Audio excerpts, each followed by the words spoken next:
Hey everyone, Judicial Watch President Tom Fitton here with our weekly update on social media. Thank you as always for joining us this week. It's been an unusual week. I'll tell you about that in a little bit here at Judicial Watch. But as per usual, we're doing the heavy lifting in court, suing for information about the corruption that's endemic here in Washington, D.C., specifically Hunter and Joe Biden.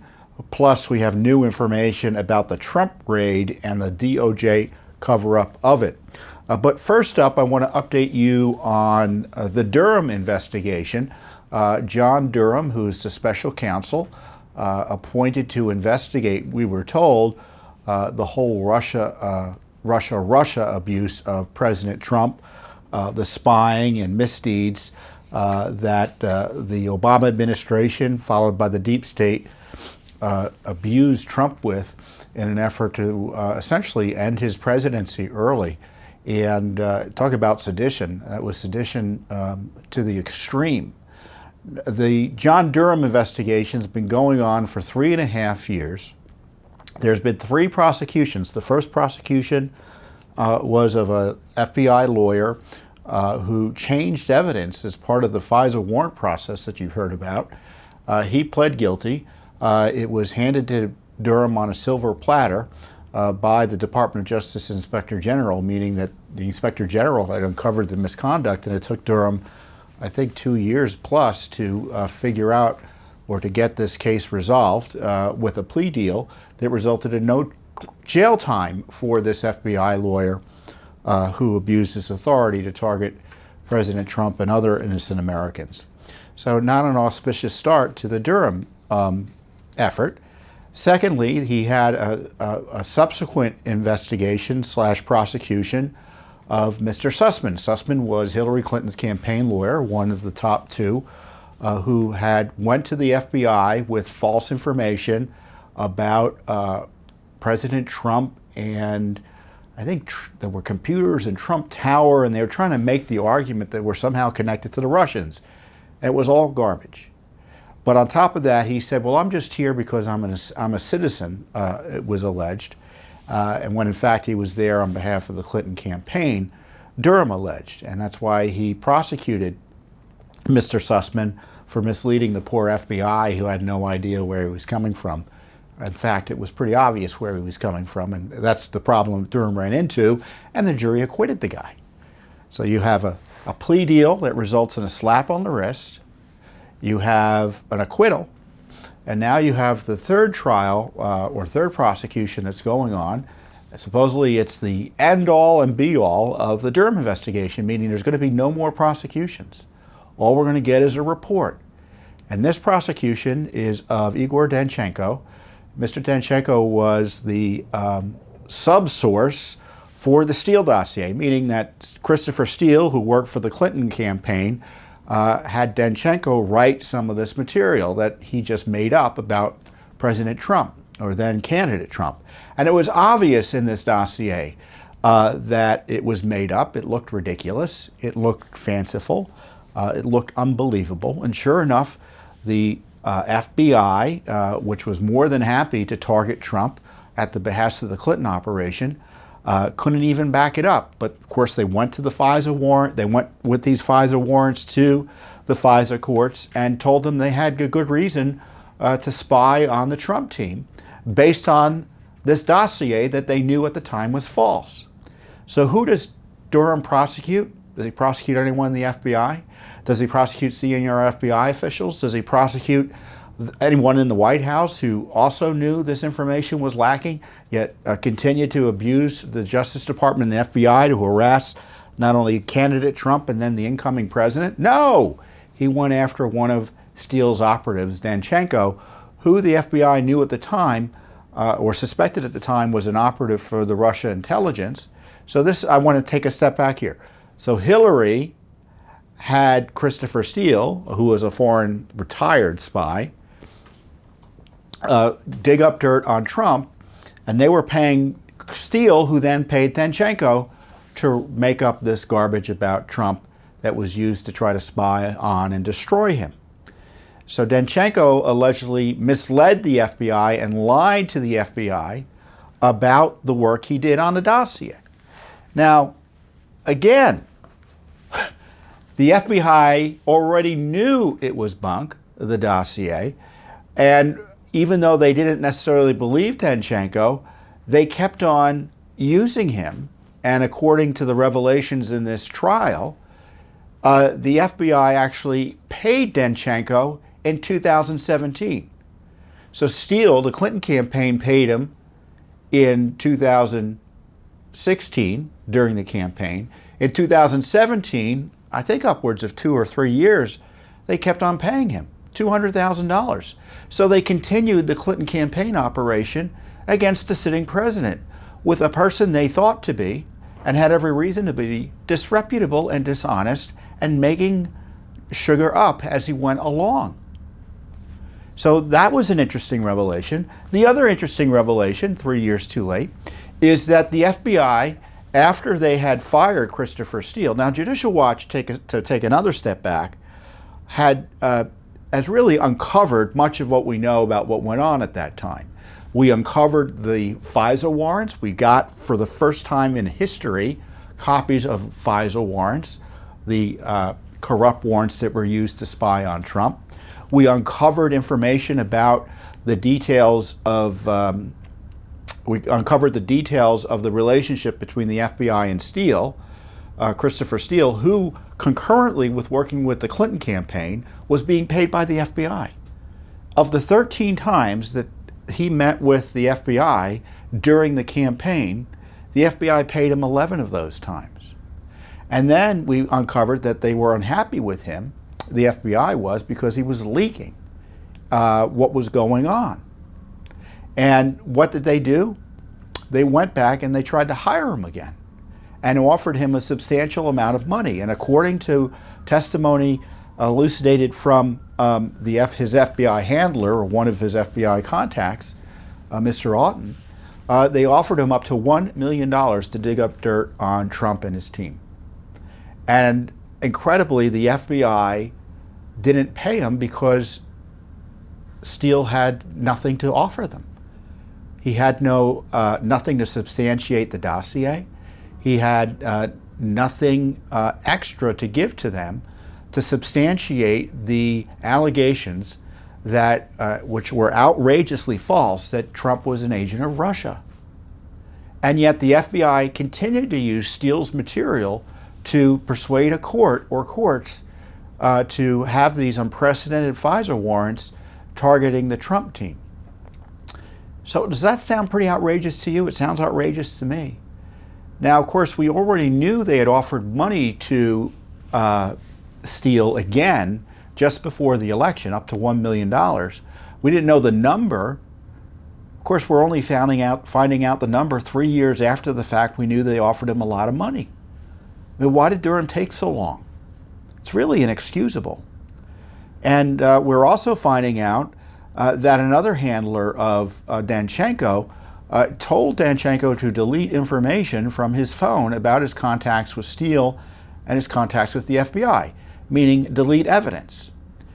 And why is it, after all of that information detailing, in my view, criminal activity by senior FBI officials and agents, is Danchenko the only one on the dock? And I think that's what a jury might be asking.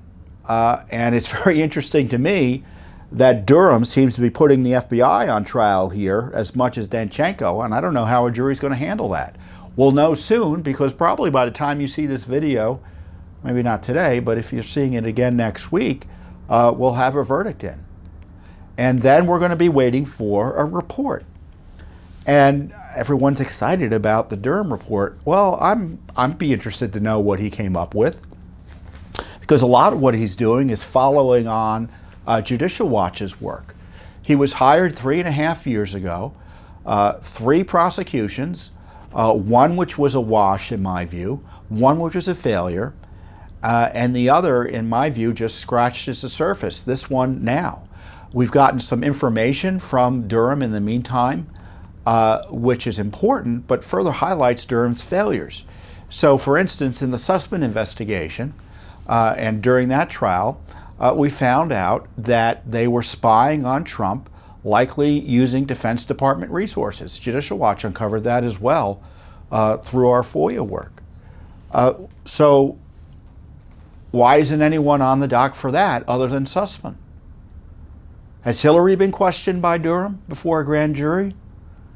This dossier that is becoming, again, even more clear, everyone knew was a lie, was used by James Comey, the FBI director under Obama, who was fired subsequently by Trump, rightly so. Just in the last days of the Obama administration, there was this this infamous meeting at the Oval Office that included Susan Rice, James Comey, some others I'm probably not remembering, but Obama and Biden. And they talked about the fact they really had nothing on Trump with respect to Russia. But they also talked about the fact that Comey was going to go confront Trump and try to entrap him, it looks like, with this dossier that he knew was a lie. So the idea that these lower level guys are the only ones targeted by Trump, or excuse me, by Durham, to me, and I'm sure it is to you, is infuriating. And I tell you, we didn't need a special counsel to write a report. We could have an IG write a report. Heck, I'll write you a report. I mean, much of what I'm talking about is in my most recent Judicial Watch book, A Republic Under Assault. I encourage you to read it. Durham hasn't added much more to the information we have in there. But you had just the Justice Department and Bruce Orr working with Christopher Steele, the Clinton operation. We uncovered, and the IG uncovered, that the FBI had told Christopher Steele about their investigation of Trump. Steele was working for Hillary at the time, so of course Hillary leaked that. So they're essentially leaking to the Clinton campaign just before the election. They were targeting Trump with an outrageous and outlandish spy operation. So what are we talking about this week in Washington, D.C.? Of course, it's January 6th. So that's the establishment's response. They'd rather talk about a disturbance that lasted one day and then use that disturbance as a reason to try to intimidate anyone from exercising their First Amendment rights related to election integrity, rather than get justice for an FBI and Justice Department that actively interfered not only in the election of 2016, but in the transfer of power, saddling Trump with this investigation that they knew there was no good faith basis for. And of course, Mueller also knew all of this was a lie, and he would have harassed Trump until the end of time if Trump hadn't fired Sessions, gotten Barr in, and Barr saw it was up and fired him, or told him he needed to end the investigation. So I don't know what's going to happen with this Danchenko investigation, this Danchenko trial. I gave you some of the highlights. It's going on as we speak, but it's expected to end early next week, and then Durham's going to give a report. Obama, Hillary, Brennan, Comey, McCabe, Strzok, Page. Think of all the others involved in this criminal enterprise against Trump. None of them have faced any consequence from Durham or anyone in the Justice Department. It's a complete failure of our justice system, and Trump remains a crime victim, and the crimes are largely going to go unpunished. And that's the truth of it. And if I were running Congress next term, I would be bringing in all these people in to put them under oath in the least. Because certainly the Justice Department is never going to do the right thing. And at least you can get some more accountability from some hearings and investigations. Because as far as I'm concerned, the FBI and the Justice Department can never be trusted again. And should not be trusted right now to prosecute a jaywalking crime, let alone anything politically sensitive. So Judicial Watch continues to try to get information about what's been going on here, and I'll talk about that in a little bit. But before I do, I'd be remiss in not mentioning the January 6 hearings this week, which were a sad little affair. The Pelosi-Rump committee, remember, it's a one-party committee. Yes, there are 2 Republicans on the committee, but they don't answer to the Republican minority. They answer to Nancy Pelosi, who is pretending that they're representative of the Republican Party. So there's no majority and minority representation on this committee. So it's a rump committee. And they held a show earlier this week, and they mentioned me. Talk about a sad little committee hearing. They mentioned me. They mentioned Judicial Watch for my alleged email to President Trump or the White House talking about what he might say on Election Day, given the controversies at the time. And I'm not going to waste my time addressing the committee's attack there. But what I felt was most interesting is they have nothing. I mean, they were trying to tie Trump to the January 6th riot. They were trying to pretend that it was an insurrection, and they still have nothing. In fact, the committee ended with a whimper with a kind of an additional abuse, in the sense that, they've been in operation for what, a year now plus? And what did they decide to do as they're essentially ending? Because the Congress is essentially gone through the end of, through the election, and then they come back for presumably a lame duck. And if it changes power, as is expected to do, the committee's going to end. So what did they do as the last gasp? They issued a subpoena to Trump. Another wild abuse of power. So it was unlikely he'll testify. He'll probably fight the subpoena based on separation of powers concerns. Now, you may hear that phrase, separation of powers, and not kind of figure out what is meant there. And I'm sure, the liberal media doesn't really care about the abuse. But let me explain to you what the issue is. Congress has its prerogatives, and the presidency has its prerogatives under the Constitution. And just like the president just can't haul in members of Congress and start questioning them under oath willy-nilly, the same goes for the President of the United States. And that power presumably extends past his presidency. Because if you can harass former presidents as soon as they get out of office and start questioning about everything they did as president, what good is it to be president if you don't have any prerogatives that remain valid after you leave? So that's going to be obviously a constitutional battle. But what I think is interesting is, because I don't know how it will turn out, because maybe he will be required to testify by the courts. The courts have been anti-Trump on virtually all these constitutional issues, I think wrongly so. So I don't know how it will turn out if push comes to shove in the courts.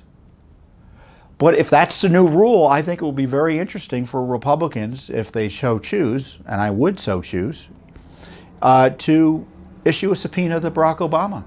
And they can question him about his spying on Trump. They can question him about his IRS abuse. They can question him on his lies about Obamacare. They can question him on Benghazi. They can question him on Fast and Furious. Am I missing any scandals? I'm sure I am.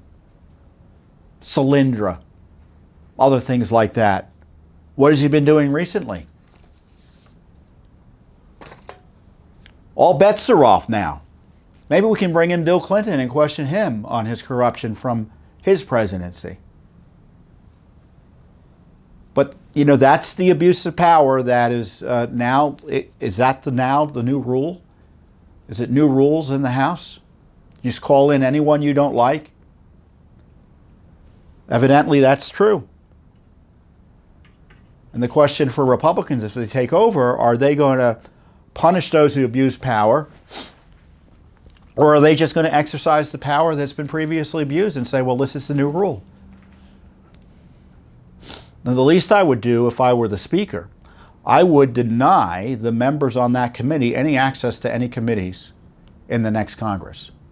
So Benny Thompson, Adam Schiff, Jamie Raskin, Zoe Lofgren, all of whom abuse power, to target the political enemies of not only the Democratic Party and liberalism generally, but President Biden. They can't be trusted with power again, and they should be denied committee slots. That's the least that can be done. And have ethics investigations in addition to their abuses here, where they were taking information from American citizens and leaking them. I mean, they leaked an email I sent to President Trump. They put it out there. They never asked me about it. And of course, they would never have gotten the email if Joe Biden didn't abuse his authority to turn it over to him. Because typically, presidents, when they get advice from outside or even inside the administration, that advice is privileged. But Biden said, no, none of this is privileged. None of the rules that used to apply to presidents is going to apply to Trump. So as a result, the January 6th committee attacks me and Judicial Watch, and obviously it's all about getting Trump as well. I don't want to overstate it. So, you know, that's what's going on here. I mean, we've got abuse of power, targeting opponents of Biden, evidence in federal court showing Trump was victimized by these agencies that are now still being used to target Trump and supporters of Trump and people who are seen as by Biden's operation as needing to be suppressed. So our republic is under attack, that's for sure. And the rule of law is under attack. And Judicial Watch, per usual, we're not going to back down. You can mention my name all you want. You can mention Judicial Watch's name all you want in sham January 6th committee hearings. And we're not going to back down. I mean, you had, on top of it, you had this video of, for instance, that was released by CNN, coordinated obviously with the January 6th committee, a video created or a film created by Nancy Pelosi's daughter, who is an actual filmmaker, documentary, and she happened to be there on January 6th. And they think the video makes Nancy Pelosi look good when they have her. This is what is a edited video. Can you imagine what the real video looks like? The edited video has Nancy Pelosi talking about wanting to punch out President Trump and how she'd be proud to go to jail over it. Crazy stuff. That's their idea of what makes them look good. Threatening to physically assault the President of the United States and then putting it out there like it's a positive thing. Which raises the question, what other videos are there? Of course, Judicial Watch is in court over January 6 videos by Congress, that Congress has. The 14,000 hours of videos, hundreds of emails about security. So they're hiding all their emails, hiding all their videos, the Pelosi Congress is, while her Pelosi 1-6 rump committee leaks my emails. Judicial Watch's material. Is that in retaliation for our criticizing the committee? Is that in retaliation for our suing them? You can draw your own conclusion. And speaking of abuse, Judicial Watch has been the leader in highlighting the abuse of Trump over these documents, the document issue, the fake document issue that the Biden gang came up with as a pretext to raid the former president's home. An unprecedented, abusive, in my view, illicit raid. As I've just talked to you before, and this is something else that is driving the left crazy. They mention my name all the time on this.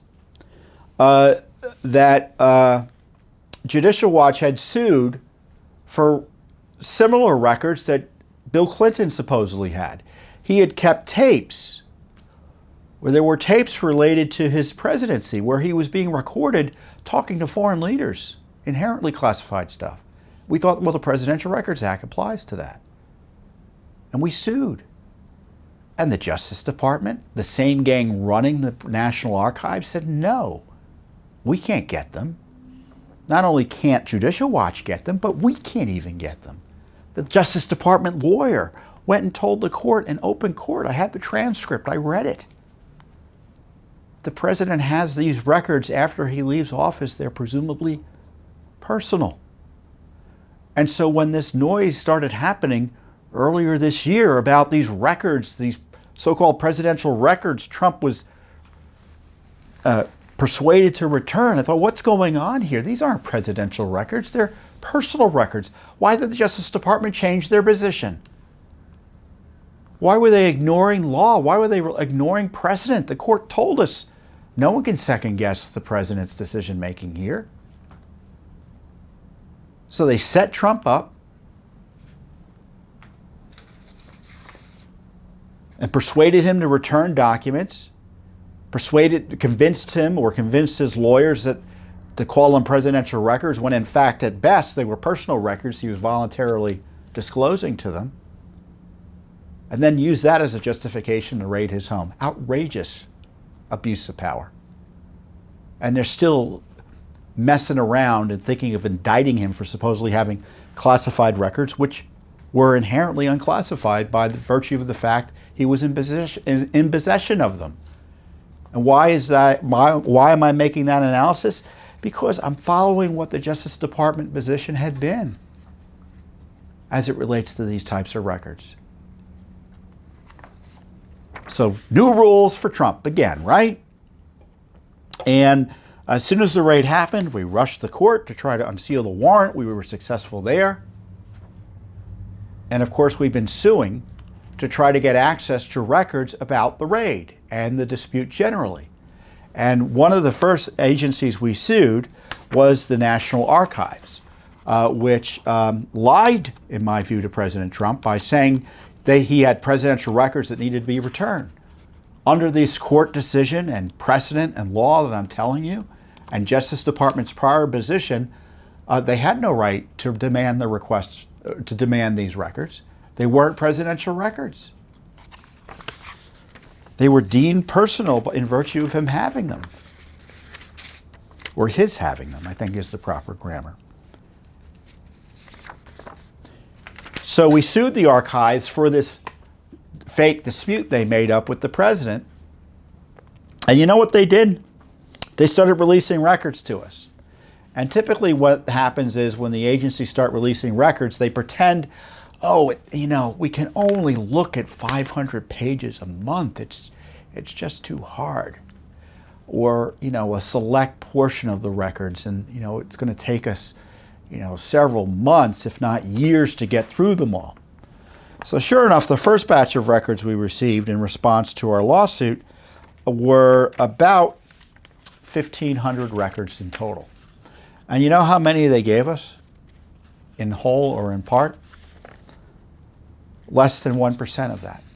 So they hid over 99% of the records about the raid. Now this is the National Archives that their position is we got to have all these records from President Trump because the American people have a right to know what their government's been up to. But no, not when it comes to them. So we FOIA under the law. They ignored the law, hence our lawsuit. Just to be clear, the National Archives ignored the FOIA law that required them to turn over records or otherwise answer us. They didn't do it. And the only reason they're doing it now, and of course they posted it online pretending they were doing it out of the goodness of their heart as opposed to pursuant to a federal lawsuit. As I said, the only reason they did it was because we sued.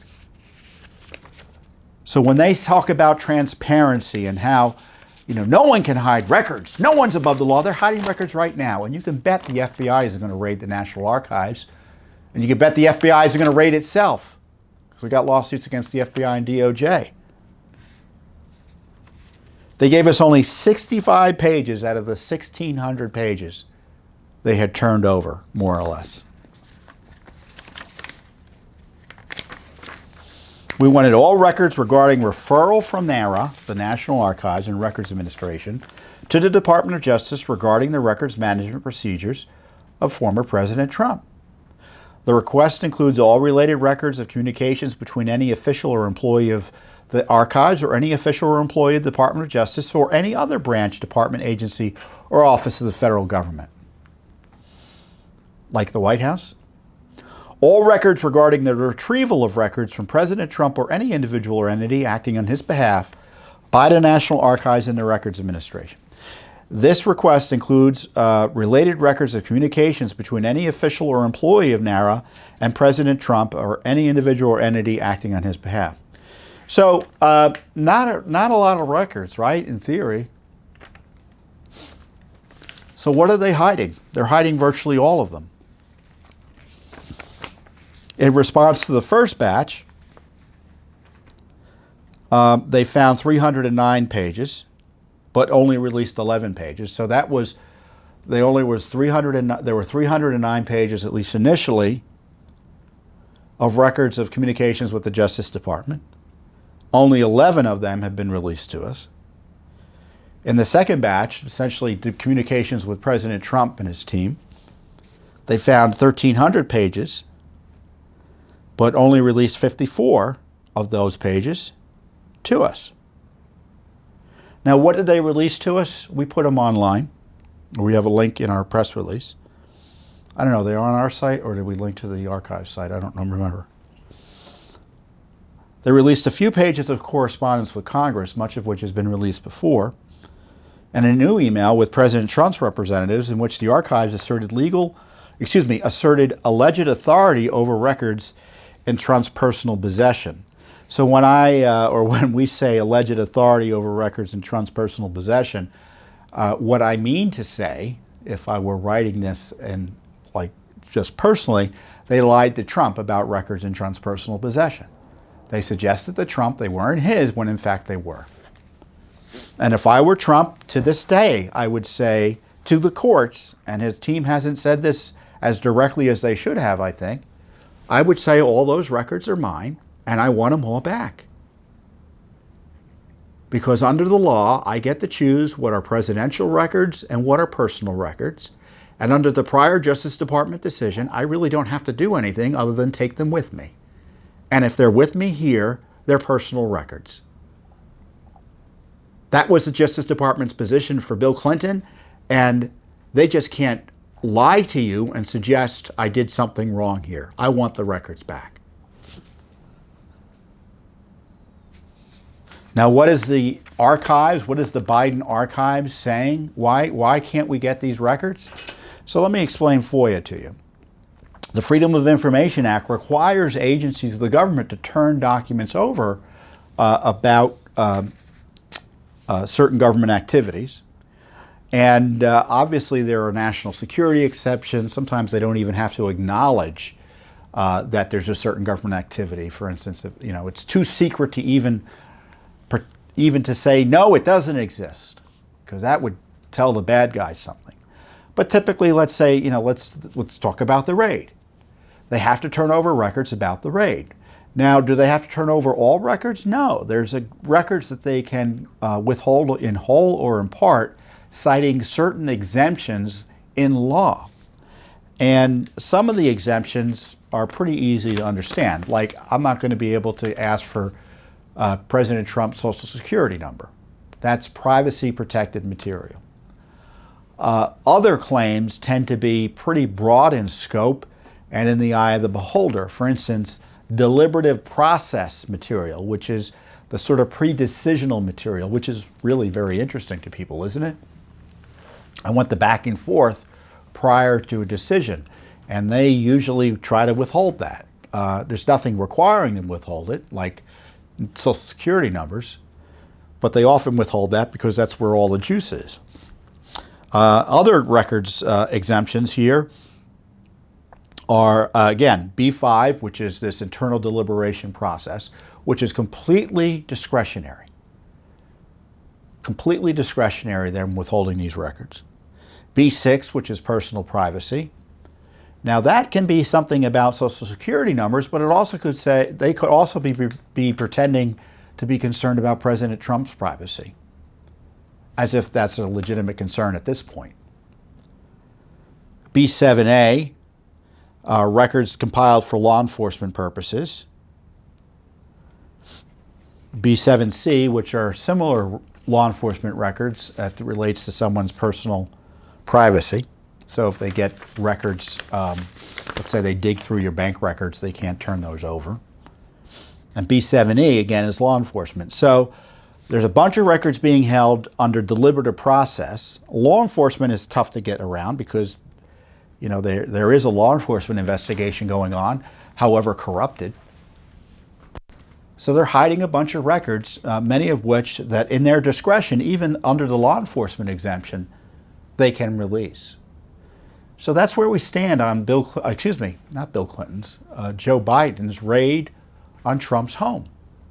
There are 1,000+ pages of records that are being hidden by the Biden administration about its unprecedented raid.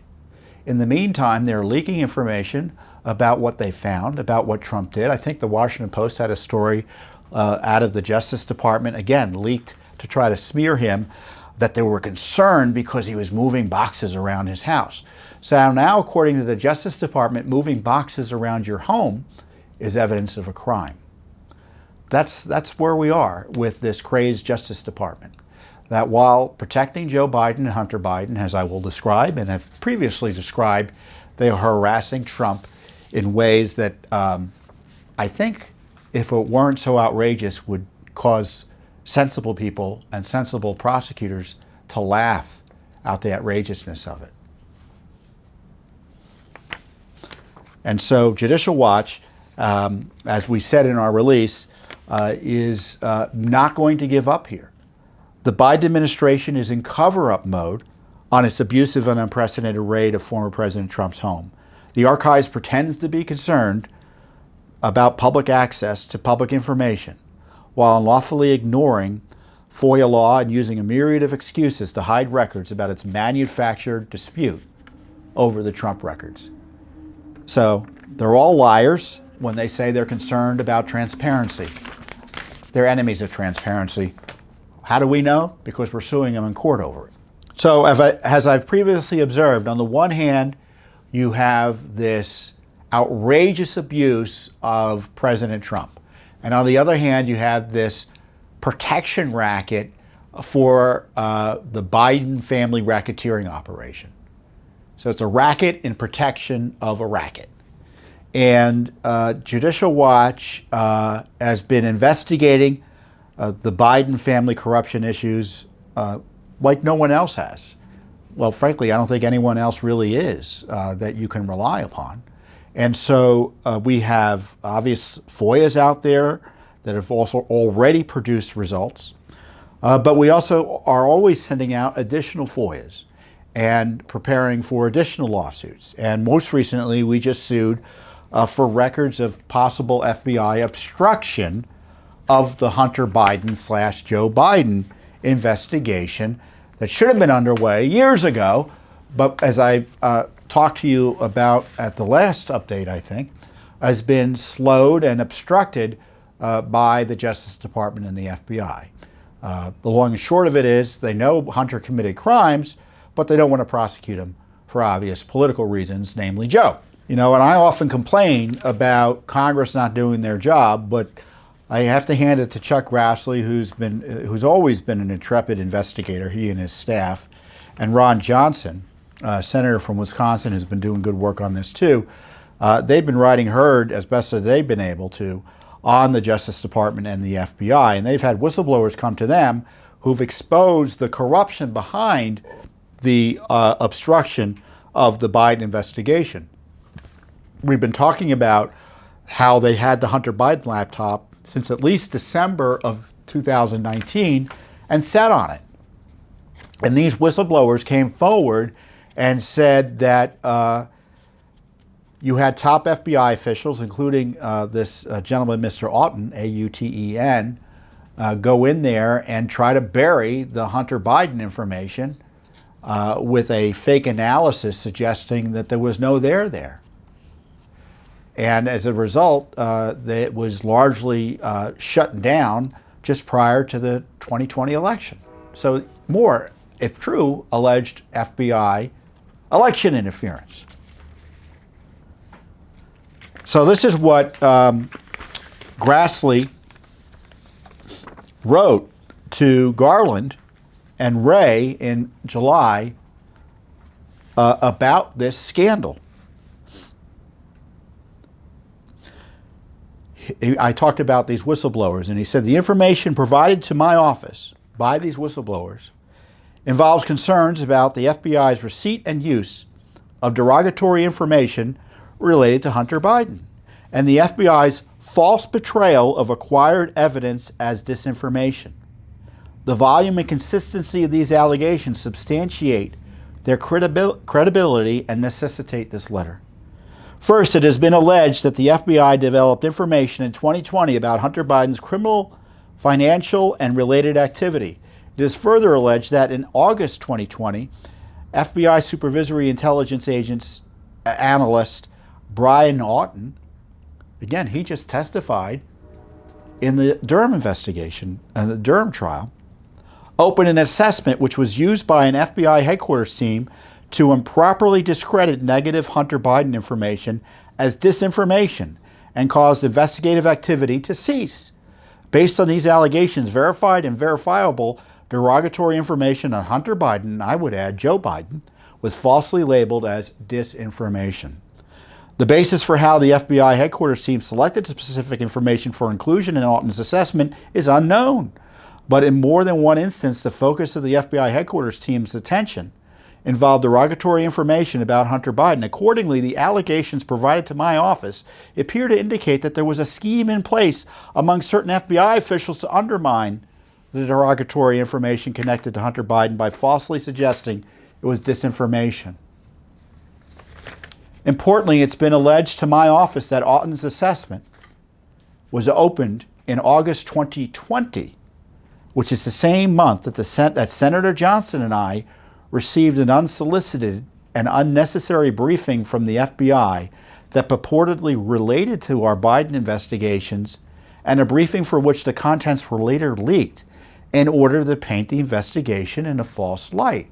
So what they did was they pretended there was nothing there, and according to this letter from Grassley and whistleblowers, they went and briefed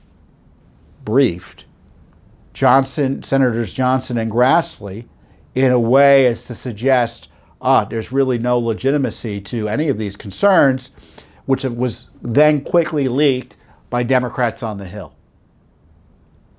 I mean, talk about collusion and conspiracy.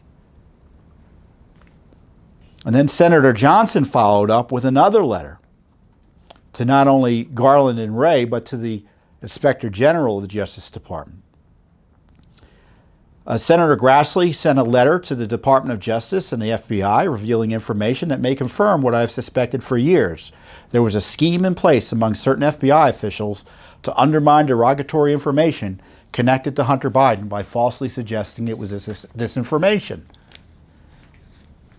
As he describes the briefing, on August 6, 2020, Senator Grassley and I received a briefing from the FBI, which we always assumed was a setup to intentionally discredit our ongoing work into Hunter Biden's extensive foreign financial entanglements. Indeed, months after that briefing, which was not specific and unconnected to our investigation, it was leaked to the Washington Post, who reported on it and tied it to, quote, an extensive effort by the FBI to alert members of Congress that they faced a risk of being used to further Russia's attempt to influence the election's outcome. Okay, so let me translate that, folks. You're investigating Hunter, it means you're a Russian agent, senators. Where'd you hear that from before? It's Trump all over again. Lie, lie, lie about your political opponents, or in this case, opponents of Joe Biden potentially, who have information about corruption involving his family and him, by falsely alleging that you're part of a Russian disinformation campaign. That's what the Democrats ran with. I don't you remember that? I do.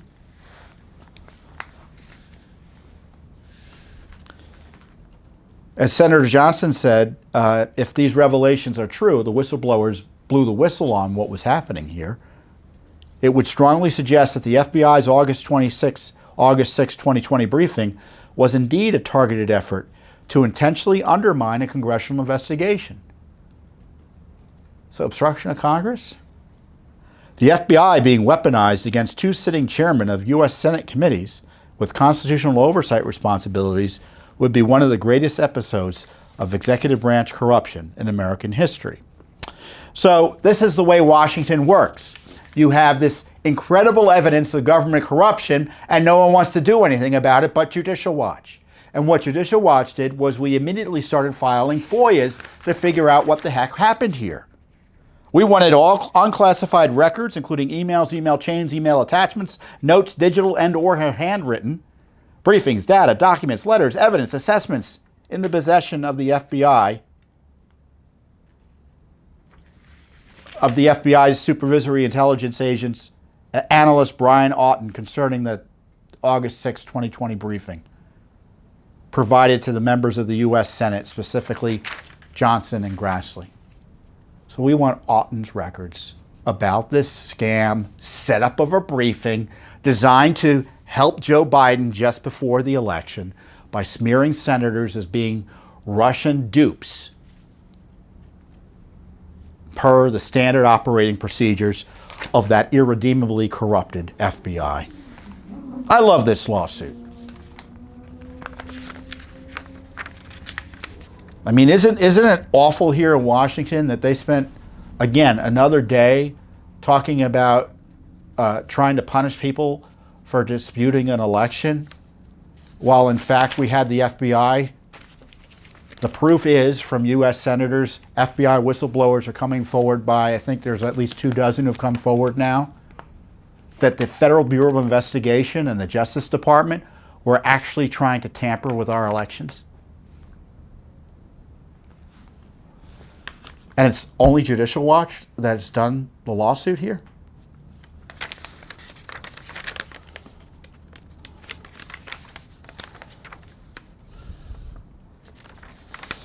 Now, Auten, as I said, he testified in this Durham trial. He's the one who knew about the offer of $1 million to the Clinton campaign, the Clinton gang spy, Chris Steele. He knew the dossier was bunk. And then when he got smoking gun evidence of Hunter Biden, according to his whistleblowers, he tried to suppress it.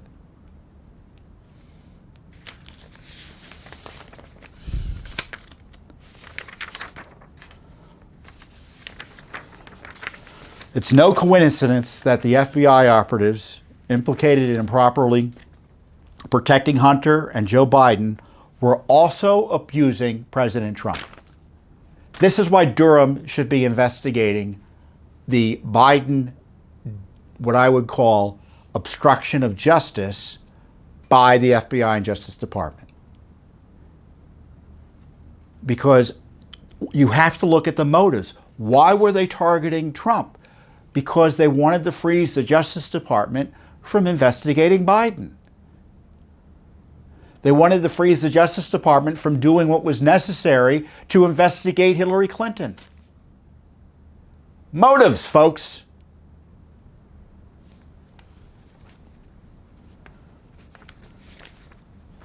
The Justice Department and the FBI, as I said, have been irredeemably compromised, and their refusal to follow federal transparency law. Again, we've asked for these records under the law. And the Justice Department and the FBI, which will throw you in jail for violating the law, is currently violating FOIA law. And we're in federal court against them. So what's happening? We're getting attacked by Congress. We're getting attacked by the Pelosi Congress.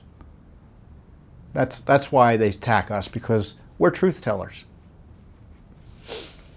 And we refuse to back down in pursuit of accountability for corrupt government officials. And so this is just one of many lawsuits over Hunter Biden and Joe Biden corruption. We've got much information before. As I said, other than, a congressman here and there getting some information out. For instance, we exposed how the State Department was worried under Obama about Hunter Biden corruption. and its implications for our national security and foreign policy with Russia and Ukraine as it relates to Joe Biden. We just sued for information about what's going on in the State Department. What did they know about Hunter generally? What about China? We exposed separately through a lawsuit he traveled at least 5 times with Secret Service protection to China. What is he doing now? The Secret Service is hiding information about what Hunter's doing now, and we're in court trying to get it. So if you want to know if there's any serious investigations going on in Washington, D.C. about the corruption issues you care about, my answer to you is yes. And it's because Judicial Watch is doing them. So I encourage you to share this information out there, because big media is suppressing us, censoring us. So you have to do extra work to push this information and find it. And you should share it with your friends, your colleagues, your family members, your members of your church, etc. Should also like and comment it wherever you can find it. I mean, you may be watching it on YouTube, you may be watching it on Twitter or on Truth Social or Getter or Rumble. Wherever you're looking at this, Instagram, say you love it. Say you love it on Facebook and share it. But also help us get the word out by supporting us. When you support Judicial Watch, you not only support our educational efforts that the left wants to suppress, but you also support our ability to go to court and sue the bad guys. So if that's what you want to be done, I encourage you to support Judicial Watch. And if you already are supporting us, thank you. And consider additional support, because we're never going to stop as long as you're with us. With that, I wish you the best, and I'll see you here next week on the Judicial Watch Weekly Update. Thanks for watching. Don't forget to hit that subscribe button and like our video down below.